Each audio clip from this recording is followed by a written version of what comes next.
Hey guys, Plant Daddy Brian here, and about 6 weeks ago I started a plant experiment comparing 3 different rooting hormones. And boy do I have some exciting results for you. And like any good experiment, you need a control group. In this case, just water. Let's begin. Here's our water group. As you can see, all the cuttings have grown substantial roots. Next up is Bonide's rooting powder. Once again, we're seeing excellent root growth. Here's CloneX's rooting gel. Little surprise, but we have no root formation at all, and there appears to be rot. And lastly is Dip and Grow's rooting concentrate. We're seeing a leaf about to die off, and some very odd root aggregations. These do not look healthy.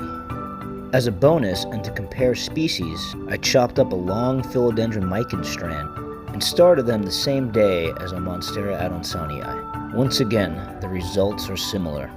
Both the water and Bonide group showed strong root growth. The CloneX gel did a little better, showing some root growth, and the Dip and Grow resulted mostly in rot and no growth of any kind. Well, thanks for watching, guys, and I hope that was informative. A couple things to note is that the only propagation medium I use is water. Some of those other rooting hormones might do better in different mediums, say perlite, soil, moss. And it also begs the question, is rooting hormone even necessary? So I'll leave that up to you, and happy propagating.